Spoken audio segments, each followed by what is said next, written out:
Welcome to the latest episode of Bundofla. You are watching or listening to episode 67. My name is Febzi Hussein and I'm your host. Okay, so it's been a little while since we've been on air. Apologies to our listeners. But I guess the place we need to start, obviously, we're going to be touching on the general election. We've got a fair bit to say on that. Poor old Rishi Sunak, eh? We'll come on to that in a bit. But on a serious note, I want to start on the situation in Gaza again.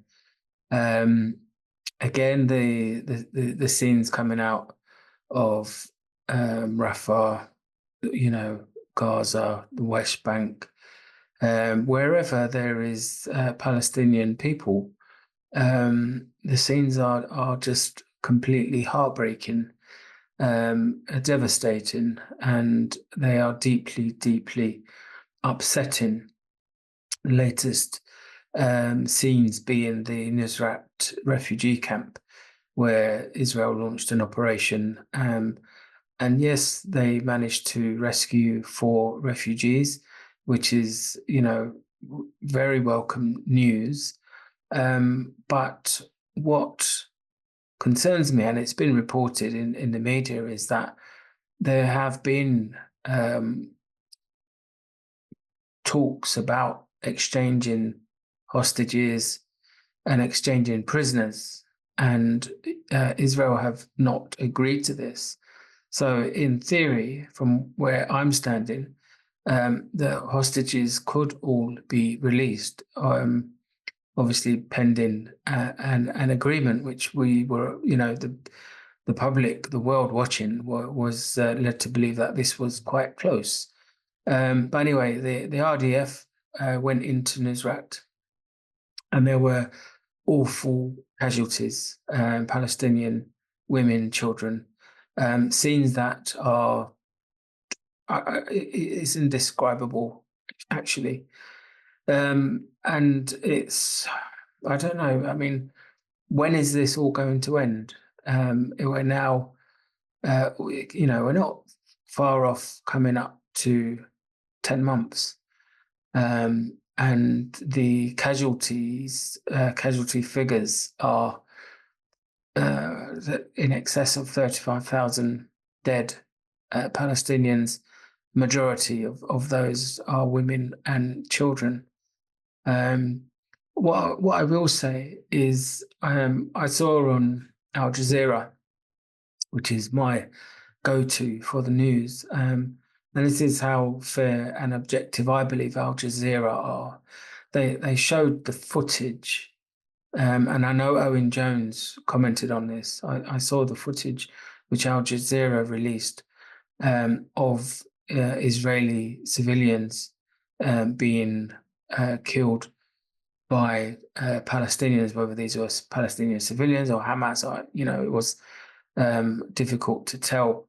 But the scenes on October the 7th were, without a shadow of a doubt, deeply, deeply disturbing. And when we talk about war crimes, I think everyone who is responsible for these atrocities, including the ongoing genocide of the Palestinian people, I think the long arm of the International Criminal Court is reaching out now, and hopefully we will see some progress on this. I've been liaising with a group online who are promoting. They're certainly pro-Palestinian, and there's a hashtag called Rebuild Gaza. Hashtag Rebuild Gaza. Now, interestingly, it isn't something which is again reported in mainstream media. There are reportedly 600,000 people still trying to survive in northern Gaza. I'm not sure how they're surviving, but there's humanitarian aid being desperately being provided. Obviously, not a lot is getting to them, but the main efforts are to get these people water. And there's starvation going on. There's diseases which are rife.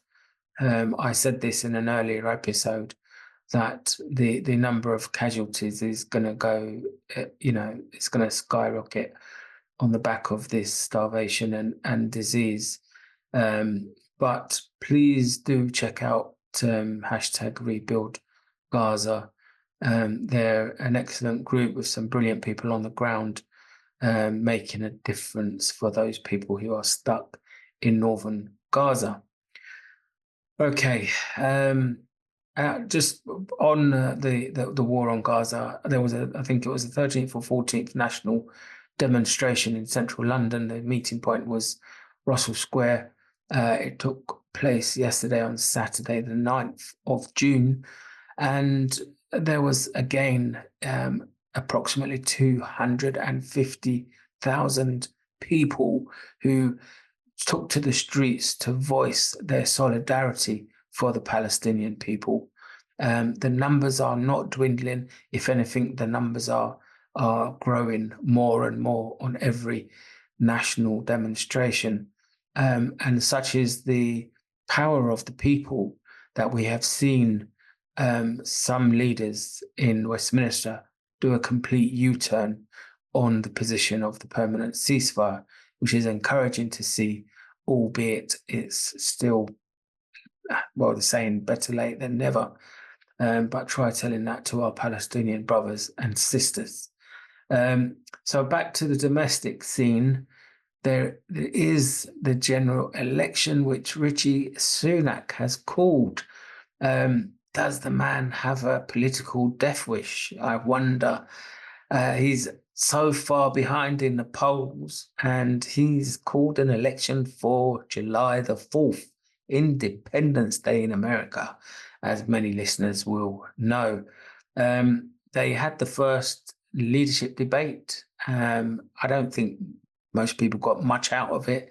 Sunak was hitting Starmer with a £2,000 tax hike allegation, which has since proven to be slightly untrue.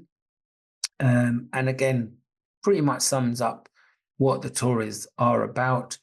It's difficult to believe anything that the Conservatives say, and I think the British public has had their fill.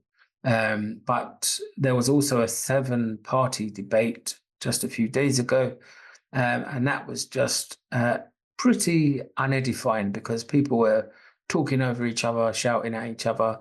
And in terms of key policies, it was difficult to see which party stood for what, really, apart from the obvious subjects like reform and their position on immigration, which is obviously well known. So who will you be voting for on July the 4th? I know there is a lot of disillusionment in politics. I get that. I totally get that.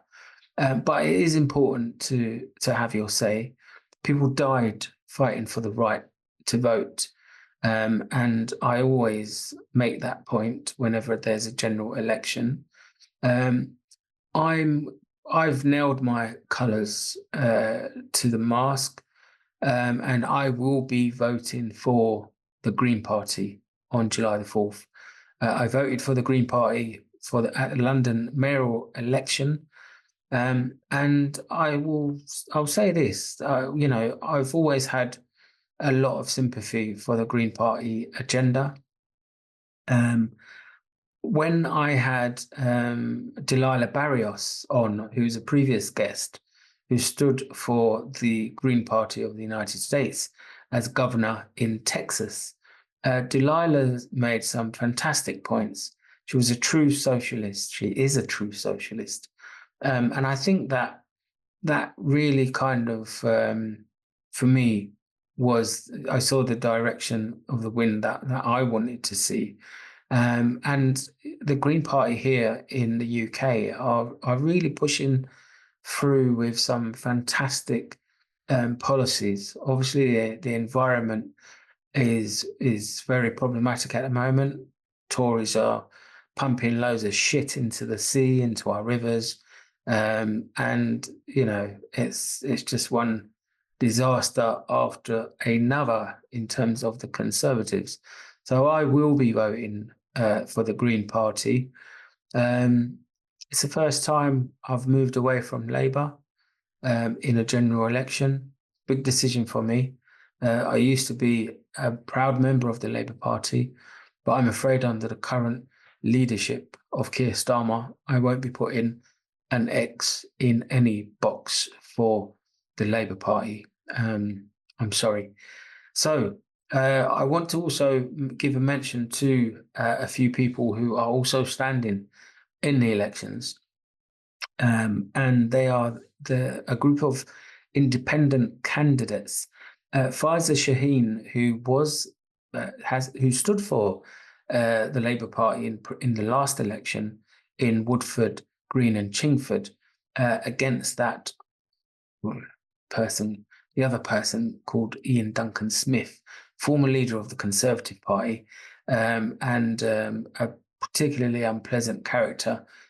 People will remember him being minister in charge of the DWP, Department of Works and Pension, lots of issues back then. But Pfizer came very close to ousting Ian Duncan Smith in the last elections, and everyone assumed she would be the Labour parliamentary candidate for these elections. But literally just a week or so ago, she was advised that she was not going to be selected, which caused a lot of people concern. But fair play to Pfizer. Pfizer's confirmed in the last couple of days that she will be standing as an independent. So Bandofla wishes Pfizer Shaheen the very best of luck. I think it's important that Ian Duncan Smith doesn't get elected, but please consider voting for Pfizer in Woodford Green and Chingford in the elections there.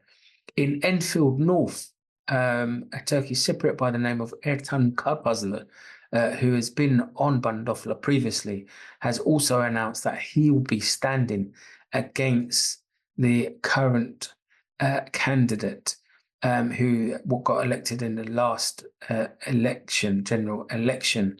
It's currently held by Labour. Ertan believes he has a great chance to have a good show. And one of his key kind of motivations for standing has been to challenge the Labour position on Gaza. And this is happening across the UK in lots of towns. Certainly in the by-elections, we saw this happening very, very much. So Feryal Clark is the current MP in Enfield North, and Ertan Karpazlı will be standing as an independent. So anyone in Enfield North, I would also ask that you give very strong consideration to supporting Ertan. Ertan is a very passionate guy, very committed to politics, takes his politics very seriously. I'm not considering Feryal doesn't, but I think that this is another move where, the people of Enfield North will be showing Labour that they are upset with quite a few things that they're doing in terms of their international current affairs. And the final independent person that I want to mention is Ilford North and Liane Mohammed. Liane is actually of Palestinian heritage, and she is standing against Wes Streeting. Now, Owen Jones went to one of her campaign meetings in the last couple of days, and it was absolutely packed. And I think, Ilford has got a big Muslim population, and I think Wes Streeting has got a real fight on his hands. In terms of those three battles, I think Liane probably has the best chance of winning in Ilford North. But Bandofla wishes Pfizer, Ertan, and Liane the very best of luck in the elections. So who are you going to vote for? Please do go out and vote. Remember, you do need to be registered to vote. I think the closing date is the 18th of June. So literally got just over a week left. If you don't register to vote, you won't be able to vote.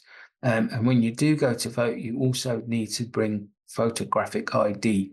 So don't forget that, or you'll have a wasted journey to the polling station. So, in other news, Dr. Michael Mosley's really sad news. He was on holiday with his family in Simi, a beautiful island off the mainland of Greece. And earlier today, the news confirmed that his body was found. And sadly, Dr. Michael Mosley has died. I'm not quite sure what the circumstances behind his death is, but our thoughts are with his family and friends. I have to say, I'm not a great TV person, so I hadn't actually heard of the Doctor, but I've seen clips of him which have been all over the media in the last 48 hours or so, and he seems like a really, really, he was a genuine guy giving wonderful tips around people's health. Rest in peace, sir. Rest in eternal peace. And I guess to finish off, the European Football Championships are literally around the corner. And Gareth Southgate is he's struggling, isn't he? England just lost at home to Iceland, a team ranked 72 in the FIFA rankings. And I think England's in the top 10 or certainly near there. So that was quite a shock for England fans. So in terms of singing It's Coming Home, maybe not this year, but you never know. I mean, Gareth has got an incredibly talented group of footballers. So we have to remain positive that England managed to somehow get it together and put in a good show. But word of warning, listeners, after the result against Iceland, I'm an Arsenal fan, but this has nothing really to do with Arsenal, more to do with Saka, Bukayo Saka. Bukayo came on in that game in the 65th minute and played for the last 25 minutes. The reports of the match the following day had his picture plastered all over the headlines, and headlines were all negative about England's performance. And it concerns me because it looks like the knives are out for England's black players again by certain newspaper journalists. What was the justification for putting Saka in the photos on with the headlines?